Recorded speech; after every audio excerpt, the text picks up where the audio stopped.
যিসকল মানুহৰ যিবোৰ লোক লোভীয়া, হিংসাকুৰীয়া, ক্ৰোধী, দূৰদৃষ্টিহীন, অদূৰদৰ্শী, তেওঁলোকক মায়াই এনেকুৱা কিছুমান কামত ব্যস্ত কৰি ৰাখে, তেওঁলোকে সৎকৰ্ম দেখিবলৈ নাপায়, সৎজনৰ সংগও নাপায়। তাকে বিক্ষেপ বুলি কৈছে, ইংলিছত স্কেটাৰ্ড বুলি কয়। কিছুমান মানুহে নকয় জানো আমাৰ বংশটো একেলগে থকা নাই, গোটেইখন অসমতে খিচৰিত হৈ আছে। স্কেটাৰ্ড গতিকে যিবোৰ লোভীয়া মানুহ, যিবোৰ আসক্তি থকা মানুহ, হিংসাকুৰীয়া মানুহ, ক্ৰোধী মানুহ, এই মানুহবোৰক মায়াই এনেকুৱা কিছুমান লোভ লগা কামত তেওঁ ব্যস্ত কৰি ৰাখিব, তেওঁ সৎসংগ পাবলৈ কেতিয়াও সক্ষম নহয়। বলিলা ৰাজা প্ৰণামী বহি পৰমাৰ্থ কৰিলা কৃতাৰ্থ তৰিলো আমি যিটো মহাহৰি ব্ৰহ্মা আদি কৰি মোহিত যাৰ মায়াত অন্ধকাৰ গুচায়া মাৰ ও কৰাইলা তাংক সাক্ষাৎ তজু উপদেশ আবেশে জানিলো অপ্ৰাণৰ বন্ধু কৃষ্ণক কৰিলা যেন কিনো কি পামুক অচকু দিলা অন্ধ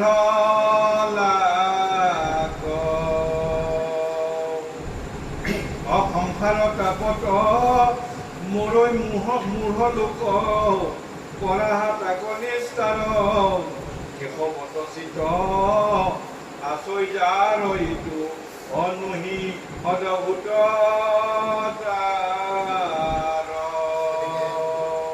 আমাৰ কাৰণে অদ্ভুত, ইংলিছত তাকে এবচাৰ্ড বুলি কয়। যদি এডাল সাপৰ দুটা মূৰ দেখো, এডাল গছতে দুটা কলডুল দেখো, উদ্ভৱ যেন নালাগেনে? গতিকে সাধাৰণ মানুহে যদি অসাধাৰণ কাম কৰে অদ্ভুত লাগিব, কিন্তু ঈশ্বৰ কৃষ্ণৰ যাৰ প্ৰতি কৃপা হৈছে, কেশৱৰ যাৰ প্ৰতি কৃপা হৈছে, তাৰ কাৰণে এয়া অদ্ভুত কথা নাই, সাধাৰণ কথা, সাধাৰণ কথা। গতিকে কাৰ প্ৰতি কৃপা হ'ব তাক অলপ আগত কৈ গ'লে যে হে সজ্জন, হে মহান, আপুনি মোৰ মনৰ মলিনতা দূৰ কৰাই নহয়, মোক মায়া মোহৰ পৰা পৰিত্ৰাণ দিয়ে। মায়াৰ আন নাম প্ৰপঞ্চ। প্ৰপঞ্চ শব্দৰ পৰা অসমীয়া শব্দ এটা ওলাইছেগে প্ৰবঞ্চক, যে ঠগাই, অবস্তু বস্তু বুলি দেব। মায়াৰ দুটা কাম, আৱৰণ আৰু বিক্ষেপ। আৱৰণ মানে ঢাকোন দিয়া, বিক্ষেপ মানে যিসকল মানুহৰ যিবোৰ লোক লোভীয়া, হিংসাকুৰীয়া, ক্ৰোধী, দূৰদৃষ্টিহীন, অদূৰদৰ্শী, তেওঁলোকক মায়াই এনেকুৱা কিছুমান কামত ব্যস্ত কৰি ৰাখে, তেওঁলোকে সৎকৰ্ম দেখিবলৈ নাপায়, সৎজনৰ সংগও নাপায়। তাকে বিক্ষেপ বুলি কৈছে, ইংলিছত স্কেটাৰ্ড বুলি কয়। কিছুমান মানুহে নকয় জানো আমাৰ বংশটো একেলগে থকা নাই, গোটেইখন অসমতে খিচৰিত হৈ আছে। স্কেটাৰ্ড গতিকে যিবোৰ লোভীয়া মানুহ, যিবোৰ আসক্তি থকা মানুহ, হিংসাকুৰীয়া মানুহ, ক্ৰোধী মানুহ, এই মানুহবোৰক মায়াই এনেকুৱা কিছুমান লোভ লগা কামত তেওঁ ব্যস্ত কৰি ৰাখিব, তেওঁ সৎসংগ পাবলৈ কেতিয়াও সক্ষমে নহয়। আৰু তেনেধৰণৰ মানুহৰ চকুত এনেকুৱা মায়াৰ জাল সৃষ্টি কৰি দিব, যাৰ ফলত তেওঁ সত্যক কেতিয়াও দেখিবই নোৱাৰিব। আচলতে সেইটোৱে সত্য, যাৰ কোনোদিন পৰিৱৰ্তন নহয়। সত্যৰ কেতিয়াও অপালক নহয়, সত্যৰ কেতিয়াও পৰিৱৰ্তন নহয়। আৰু যাৰ পৰিৱৰ্তন আছে সেই মিছা। যোৱাকালি মই ইয়াত নাছিলোঁ, আজি আছোঁ, অহাকালি নাথাকোঁ, মোৰ মিছা। ভগৱন্ত ইয়াত যোৱাকালিও আছিল, আজিও আছে, অহাকালি থাকিব, সঁচা। গতিকে এই মায়াৰ 5টা পৰ্ব আছে, ওম, মোহ, মায়ামোহ, তামিশ্ৰ, অৰ্ধতামিশ্ৰ। 5টা পৰ্ব থকাৰ কাৰণে মায়াৰ আন নাম প্ৰপঞ্চ। আৰু মায়াৰ 10টা আংগিক আছে। আমি সেইকাৰণে কেতিয়াবা ব্যংগাত্মকভাৱে ধেমালিতে 5টা ল'ৰা আৰু 5টা ছোৱালী বুলি কওঁ মায়া। আশা, কামনা, বাসনা, প্ৰত্যাশা আৰু হতাশা। এইকেইজনীক মায়াৰ ছোৱালী বুলি কওঁ। আৰু কেইটামান ল'ৰাও আছে, গৰ্ব, অহংকাৰ, ক্ৰোধ, আৰু কি আছে মানে এলাহ, আক্ৰোশ। এইবোৰ হ'ল মায়াৰ পুত্ৰ। আৰু আটাইতকৈ গণ্ডগোলীয়া এটা হৈছে ডাঙৰ জীয়েকজনী আশা। আশাত বন্দী জীৱ। আৰু এই 1 নম্বৰ জীয়েকজনীৰ কাৰণেই যত গণ্ডগোল। দিখৌ নৈৰ পাৰত, ভোগদৈৰ পাৰত বৰশী মাৰি থকা মানুহ দেখিছোঁ আজি দিনত অহা যাব লাগি চাই আছে। একদম বিৰাট কনচেনট্ৰেশ্যন হৈ পেলাই বহি আছে। মই মনে মনে ভাবিছোঁ এনেকে যদি পুতেক জীয়েকৰ টেবুলত গধূলি বহিলেহেঁতেন। ল'ৰাটোৱে পঢ়িছে নে নাই, ছোৱালীজনীয়ে পঢ়িছে নাই বুলি এই নৈৰ পাৰত মাছ পাম বুলি বহি থাকিলে থকাৰ দৰে ইমান ধৈৰ্য ধৰি সেনেকে যদি বহিলেহেঁতেন। কিহৰ কাৰণে? আশাত বন্দী জীৱ। তাৰমানে এটা ডাঙৰ মাছ পাম নেকি, নহয় জানো? গতিকে শংকৰদেৱে মাধৱদেৱক ক'লে এই মায়াৰ ডাঙৰ জীয়েকজনীক যদি পিছ দিব নোৱাৰি তেতিয়াহ'লে কৃষ্ণক নাভাবে। মাধৱদেৱে বুজিলে, সেইকাৰণে মাধৱদেৱে লিখিলে নিৰাশা ঈশ্বৰ কৃষ্ণ তাহাংক সমুখ ভৰিল আশাক যিজনে পিঠি দিলে। আৰু এই আশা নামৰ ডাঙৰ জীয়েকজনীক পিঠি দিব নোৱাৰিলে এওঁৰ মুখামুখি হোৱাটো টান। গতিকে আমি আশাক পিঠি দিব পাৰিব লাগিব। আৰু আশাক পিঠি দিবলৈকে শুকদেৱে পৰীক্ষিতক শিকালে। পৰীক্ষিত প্ৰথমতে কি কৈছে? ইমান কম বয়সতে মই জীৱনটো এৰিব লাগিব, মোৰ খাবলৈকে, ল'বলৈকে, জীৱলৈকে, উপভোগ কৰিবলৈকে মোৰ কিমান কাম আছিল, হয়নে? কিন্তু শুকদেৱে যেতিয়া ক'লে এনেকুৱা বেয়া সময় আহি আছে, ঘৰে ঘৰে দোকান হ'ব, সবাতে বাট হ'ব, নাৰী শক্তি প্ৰবল হ'ব, 7খন পথাৰ পাৰ হৈ এটা পুথি মাছো নাপাব, হাবি গুচি ফুলনি হ'ব, মানুহবোৰ পিকাচৰ আকৃতি ল'ব, 1 ঘণ্টা তামোলৰ কাৰণে 2 ভাইৰ মাজত কাজিয়া লাগিব, হোৱা নাই জানো? হয়নে? ভাল মানুহতকৈ বেয়া মানুহ সংখ্যা কৰাব, ভাল কথাতকৈ বেয়া কথা কৰা হ'বগে। তেতিয়া পৰীক্ষিতে ভাবিলে সোনকালে যোৱাই ভাল। খুব ঘূৰি মাৰি কংকাত পেলাল যে এনেকুৱা যদি দৃশ্য হ'বলৈকে আছে, হয়নে? মানে ককাই ভনীৰ মাজত চিন নোহোৱা হ'ব, দেখাই পাই আছে। গতিকে বৰ তেওঁ সকাহ পালে পৰীক্ষিত যে এনেকুৱা যদি হ'বলগীয়া আছে। আমাৰ গুৱাহাটীৰ এটা নামঘৰৰ আয়াগৰাকীয়ে মোক ক'লে, ইমান ধুনীয়াকৈ বোধে ভাগৱত পঢ়ে, আগতে শুনিছিল, কিবা এটা কাৰণত তেওঁ কাণেৰে নুশুনা হৈ গ'ল। কালৰি বুলি কওঁ, তেওঁ কলপাত কেইখিলা কাটি দিয়ে, নামঘৰৰ মছজিদে মচি দিয়ে, ক'ব পাৰে কিন্তু শুনা নাপায়। মোক এদিন কৈছে, তই এটা কথা মোক লিখি দিবি দেই, এই ধুনীয়াকৈ যে ভাগৱত পাঠ কৰে, ধুনীয়াকৈ যে তহঁতে শুন, ধুনীয়াকৈ যে নাম প্ৰসংগ কৰে, কিমান চাগে পুণ্য হৈছে। মইতো শুনাও নাপাওঁ, মোৰ কি হ'ব? মই তেতিয়া কাগজ এখনত লিখি দিছোঁ, আইতা আটাইতকৈ বেছি পুণ্য আপোনাৰ হৈছে। কিহৰ কাৰণে? আজিকালি মানুহে ভাল কথাতকৈ বেয়া কথা বেছিকৈ পাতে। ভগৱানে আপোনাক কৃপা কৰিছে, কাৰণ এই বেয়া কথা সভা শুনি শুনি আপোনাৰ মন মগজ বেয়া হ'বও নালাগে, আপোনাৰ পাপৰ ভাৱনাও নাই। নগেনে সেইখনত কি বুলি ক'লে আপুনি গম পাব, জানিবলৈ নাপাওঁ। সেনেকে দৃষ্টিহীন এজনে ক'লে, ই বিনন্দীয় পৃথিৱীখন যদি এবাৰ দেখা পালোহেঁতেন, বোলে আপুনি আমাতকৈ ধন্য। বোলে কিহৰ কাৰণে? আজিকালি কাপোৰ পিন্ধা মানুহতকৈ কাপোৰ নিপিন্ধা মানুহে সৰহ। বাটে ঘাটে ভাল দৃশ্যতকৈ বেয়া দৃশ্যই বেছিকৈ দেখি, নহয় জানো?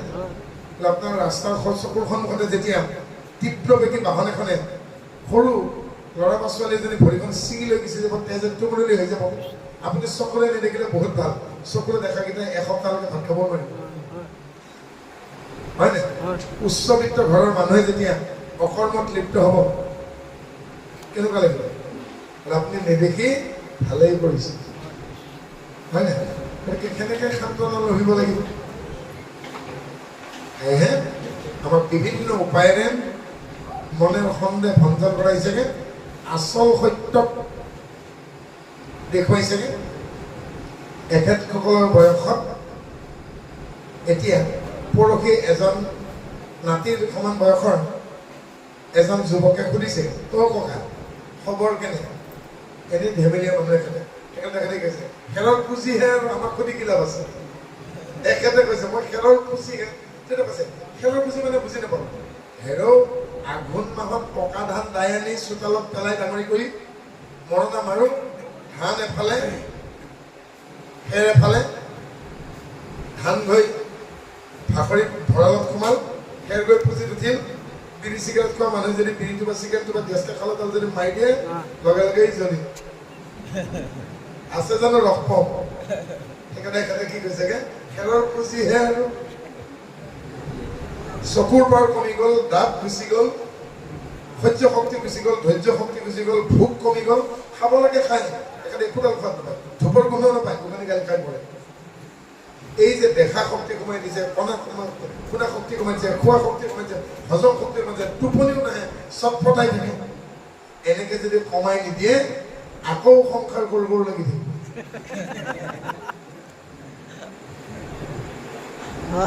এদিন আজি 4 দিন হ'ল বাথৰুমৰ ৱালতে আইন এখন লগাই কলম দি আছে বুঢ়ীৰ খং উঠিছেগে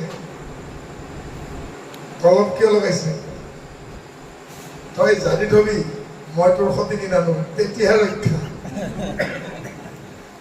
আয়ে ভাবিছেগে এওঁ চুলিত কলম কৰি পেলাই বয়সটো কমাব খুজিছে সেইকাৰণে আইগৰাকী কৈছে তই নিশ্চিন্ত থাক তই আৰু এই বয়সত সতিনী নাপাৱ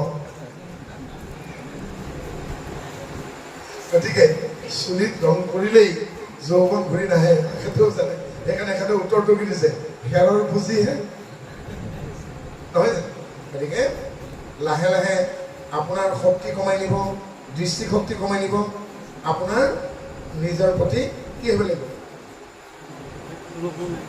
এই মোহটো নিজেই নোহোৱা হ'ব সেইকাৰণে এই বয়সটো কি বুলি কয় সন্ন্যাস সংগ নাশ সন্ন্যাস যিবোৰ বস্তু আমাক দৰকাৰ হৈছিল মই সংসাৰখনত সোমাওঁতে এইবোৰ এতিয়া দৰকাৰ নাই আজিৰ তাৰিখত মোবাইলটোক একদম ফেভিকল আঠাটো লগাই লৈ যিবিলাকে ললিপপ চুহি আছে এসময়ত সেইটোত কাৰোবাৰ ফোন আহিলেও খং উঠা হ'ব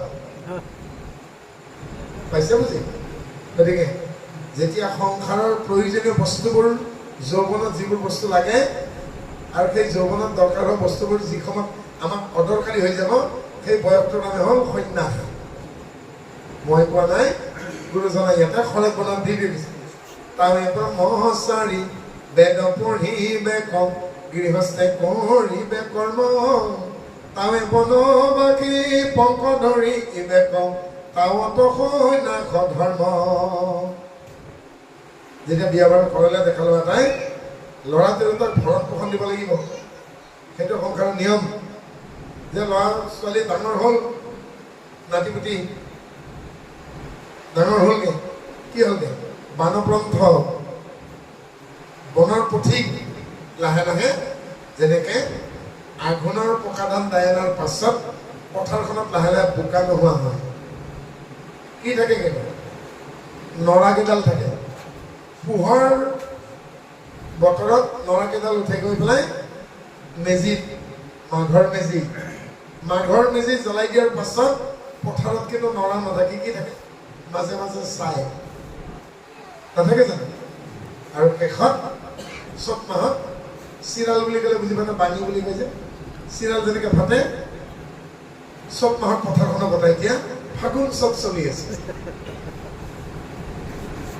এসময়ত কিন্তু আমাৰ বয়সত এখেতৰ পথাৰত বোকা আছে যেতিয়া ভৰ শাওন কবিৰ ভাষাত কৈছে শাওনত হেনো নদীও গাভৰু হয় যৌৱনত বোলে কাউৰীও সুন্দৰী হয় টকা থাকিলে হেনো কথাও বাণী হৈ যায়